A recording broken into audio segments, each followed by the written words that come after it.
Hello there! Today I'm going to be reacting to 7 questions Brits always ask lost in the pond about America and its people. This is gonna be very interesting. I'm here enjoying my pint of beer while watching about America. And before we start with the video, guys, my local beer shop today just hit me up and told me he just got a fresh batch of Canadian, American and British beer. So I think I will definitely be making a purchase there. So yeah, if you don't know, I also have a channel where I react to Canadian stuff. So I'll definitely be making a reaction video here, like trying maybe Americans and British beers together, and on the other one trying the Canadians, you know, or maybe mix them all up. I don't know. We'll see.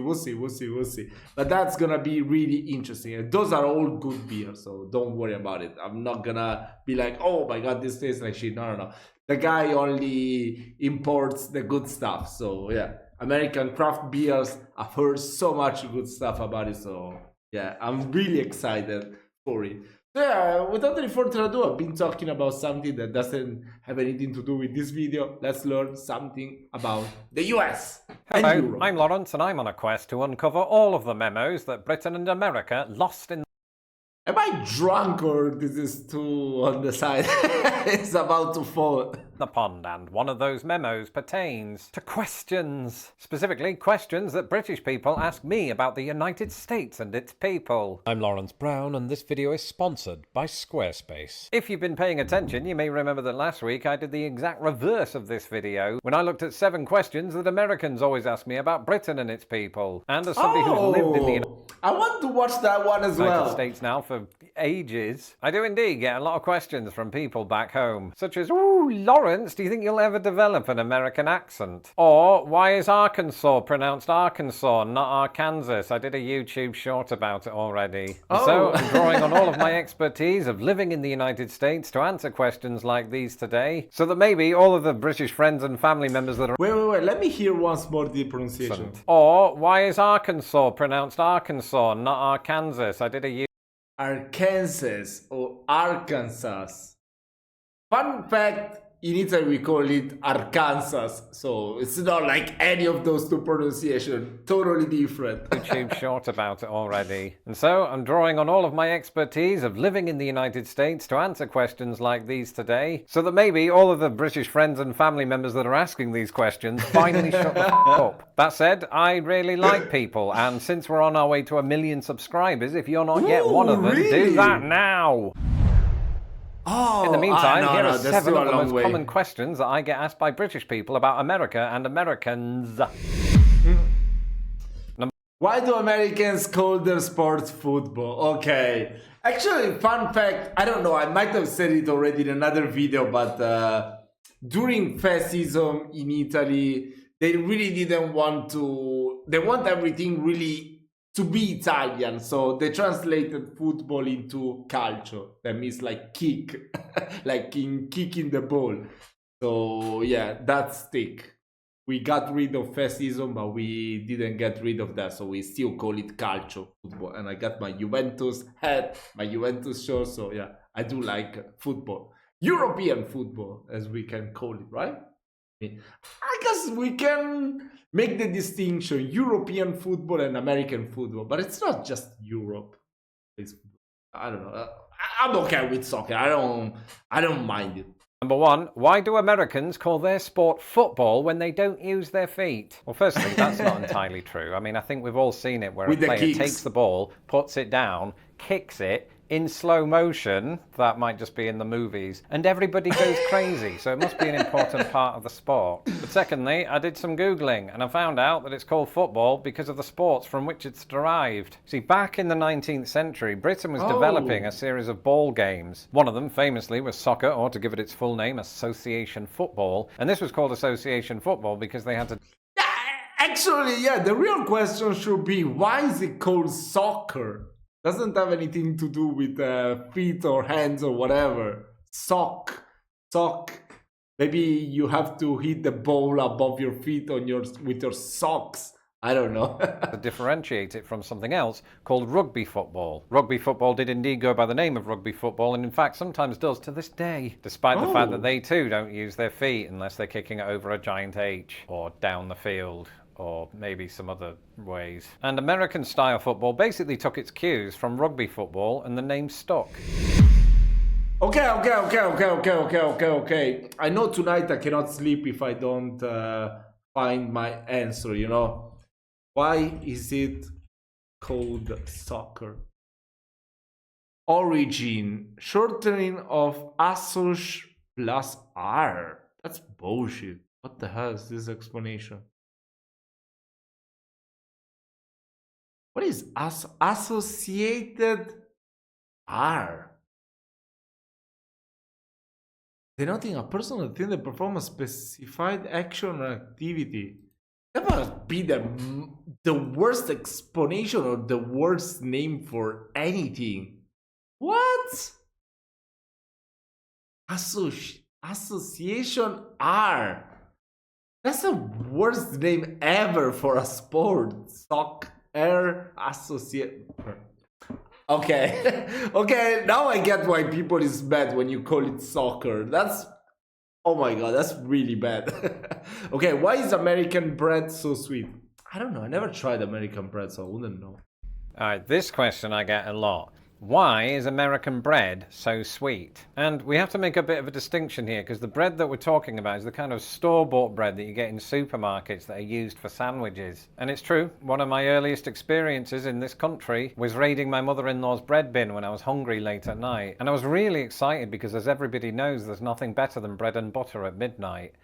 That's just me, right. But it was really sweet. It was almost like I was having a If you add some jam, then okay, I can understand. late night dessert. And basically, this additional sweetness on American bread comes down to one word. Added sugar. That's 2 words. And it's true. As somebody who gave up added sugar a couple of years ago, I was shocked to find just how much added sugar was found in American bread. 2 grams of added sugar, which is 4%. 3 grams of added sugar, 6%. Now, there's a couple of things to add here beyond sugar. Number 1, the addition of added sugar is supposedly intentional in order to prolong the life of the bread. And, pound for pound, I have found that American bread takes a bit longer to turn green. I was a student in England, so I've got a lot of experience in this field. But the other thing to point out is not all American bread is sweet. Since giving up added sugar, I've mostly turned to sourdough or rye, some of which have 0 added sugar, which tastes great with some strawberry jam, which I've just realised has added sugar. And something else that's really sweet, my new and improved website at lostinthepond.com. Oh. As my YouTube channel grows ever nearer to 1 million subscribers, it only makes sense that I have a central hub for all things pond. And now, thanks to Squarespace, I do. In 2024, we've been rebuilding our website from scratch using some of Squarespace's key features. Like, for example, its seamlessly integrated blog pages so that you can read my words in my voice with the added benefit of not having to look at my face. And coming soon, for the first time ever, we'll be rolling out a monthly Lost in the Pond newsletter, made simple by Squarespace's email campaigns feature. Anyway, if you need a website to showcase your passions and or dreams, you can try Squarespace for free for 14 days. Get your free trial at squarespace.com today, and once your website is ready for... Is this a new video? I think so, right? Yeah. Oh, 5 months ago, okay.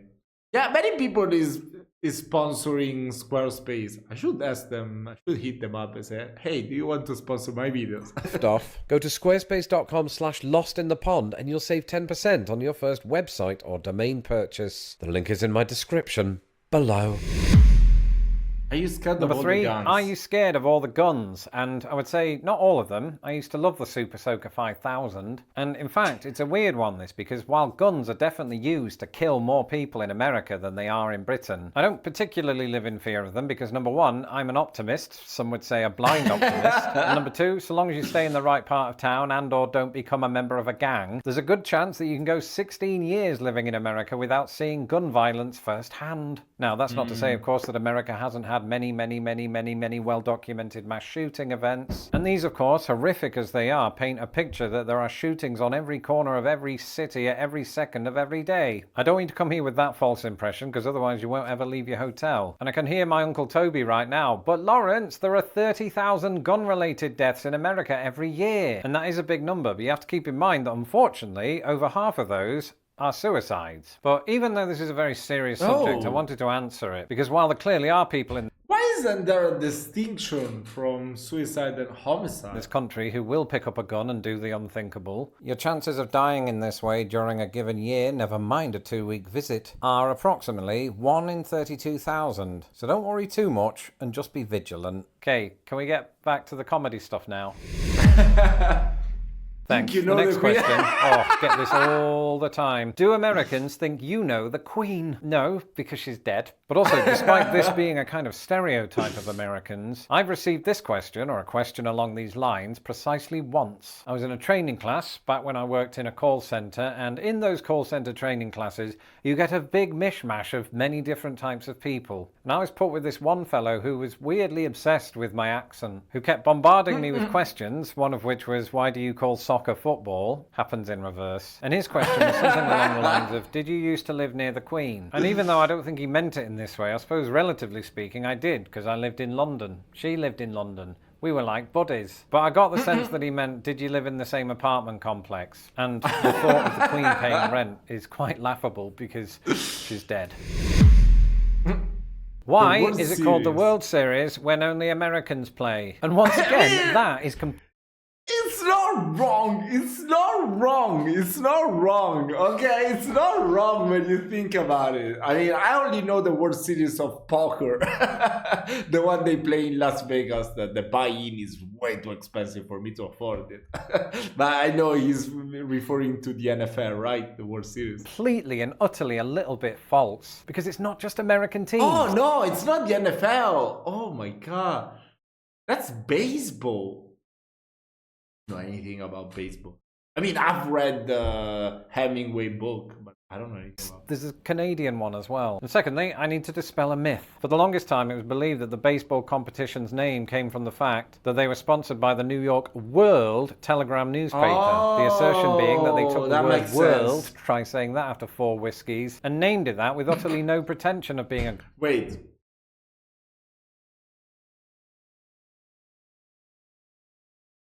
It's not whiskey, but it might work. Word. Wait, say it again. world, try New York word. New York word.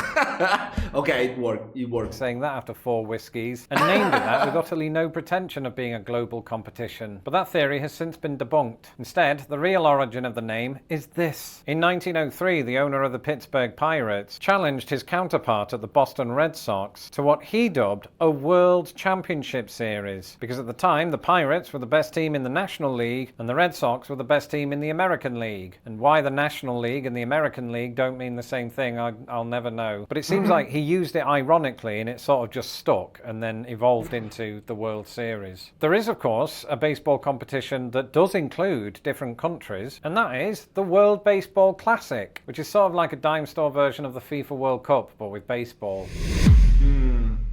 Why do American tourists in Britain tell you the state they're from before they name their... I mean, because I can answer this question. Come on, I can answer this question. Like, I mean, it depends. It depends. If you come from a state that is not really well known, probably they would say you they're from the US, right? I don't know. Like, but still, I would guess that everyone would know about American states. Like, everyone watches Hollywood movies, the TV shows from the US. So if anyone tell you, I come from California, I come from Florida, everyone is gonna know that. Come on. I mean, at least in Europe, everyone is gonna know that. country. And I too have experience with this because when I met my American wife over in England, my first words to her were, "Hi, I'm Lawrence. I was named after the actor Laurence Olivier. Isn't that impressive?" But my second words to her were, "Where are you from?" To which she answered, "Indiana." And I've never asked her about that. Maybe she said Indiana because I assumed from her accent that she was from the United States, but actually when I asked her it, I remember thinking, well, you could be Canadian. I could end up looking like a right numpty if I assume your Americanness. But equally, for those of us who have a bit of geographical nous, I know from the answer. I mean, you know, you would know all this if you come from, I mean, I guess Europeans, they would know. But like if, I'm not sure. Yeah. Maybe Vermont. I think Vermont might be the one that Europeans might confuse between Canada and the US because it's not well known as the others. But at the end of the day, I feel like, I don't know. That's weird. I want to know your opinion. Why is it like that? Do you do that when you travel abroad? I don't know. But I guess even with the music, if you're into rap music, they always like brag about where they come from. I mean, don't take me wrong, they do that in Europe as well, even in Italy. They even tell you which like province they come from. Like, that's crazy. Even which part of town they do come from. So it's a worldly thing. Indiana that she is from the United States. The problem is not everybody in Britain knows all of the 50 states. Not everybody in America does, come to that. So I suppose in some ways it is kind of weird, but then on the other hand, I think Americans do carry a little bit of pride in their roots, as in where they came from, not their hair, although in my wife's... Actually, fun fact, I come from a small city in Italy, so most of the time when I travel around Italy, I would say I come from Milan or Turin. Turin, because it's near my city. Because my city, most of the people in Italy wouldn't even know. It depends. If they are geography buffs, yes, definitely they would know. But most of the people, they wouldn't. So let me tell you, they will say, what is that? I would say, oh, it's near Turin, it's near Milan. And yeah, everyone would know. So yeah, especially abroad. Abroad, I would never say I come from this city. Nobody would know it. It's not really touristy at all. And I like that.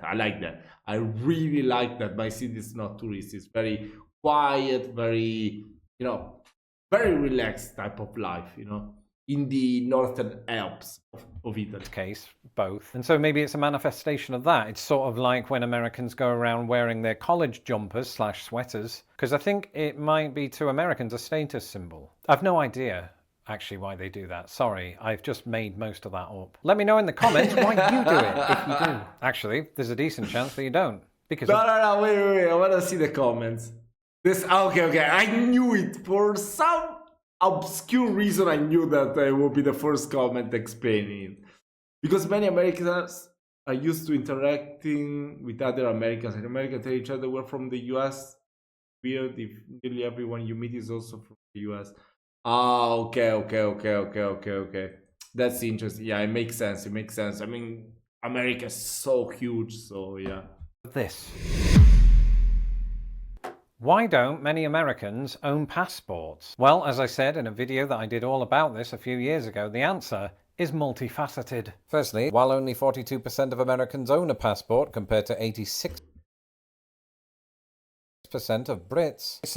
Wait, 86% of Brits? I want to know this number in Italy. I mean, I think many Italians don't own a passport, especially because in Europe you can travel everywhere around Europe. If you are part of the European Union, you can travel pretty much everywhere without a passport. So I don't think this number would be that much high in Italy. Italy,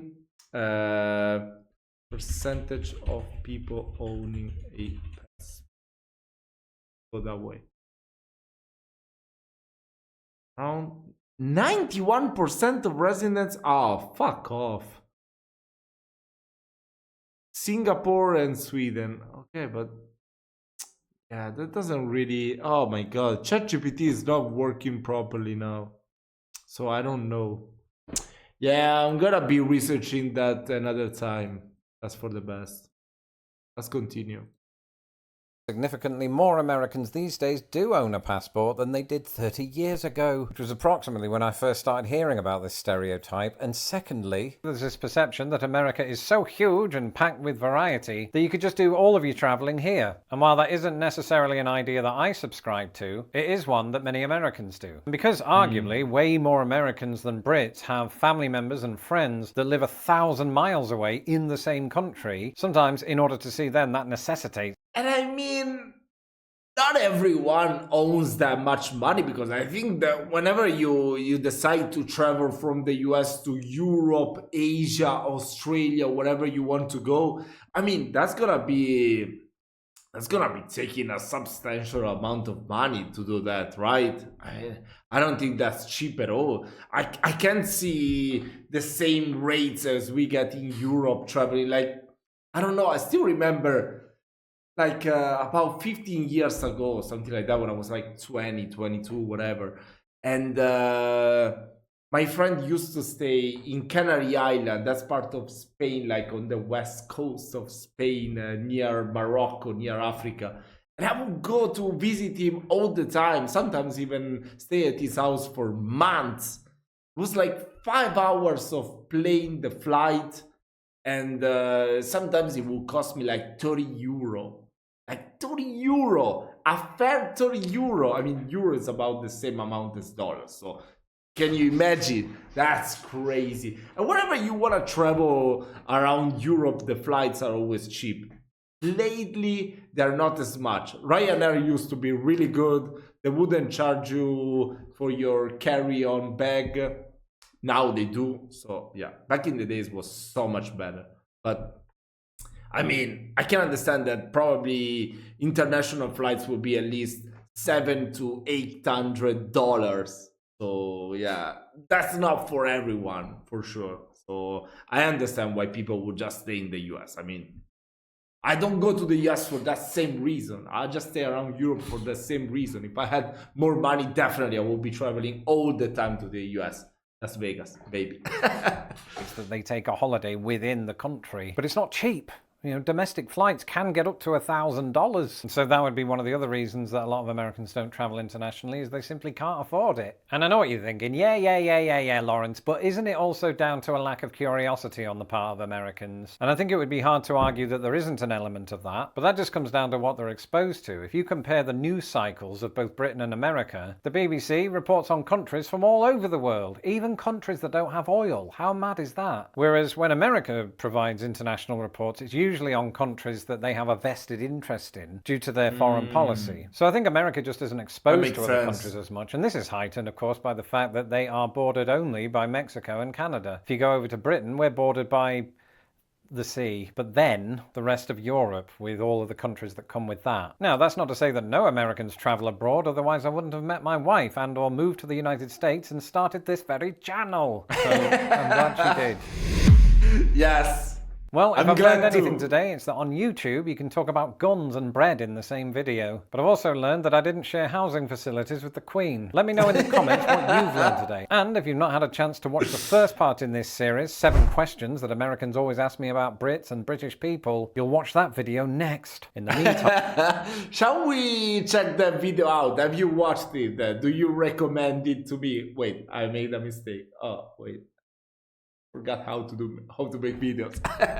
Let me know if I should check out the other video. So I would say I mean, I've lived in Britain for a very short amount of time. I like to say that whenever I react to these videos, and yeah, I know a little tiny bit, and it wasn't too different from it. I mean, of course, there are some differences, but still part of Europe, you know, even though they now did the Brexit thing, but still, come on. So yeah, let me know, should I check out the other video next? And I hope you did have fun watching this video. I made it last way too long, so I apologize. Anyways, there's the link in the description so you can watch the original video without all my rambling on everything. And yeah, this is it for today. Wish you all a lovely night, and I'll see you in my next one.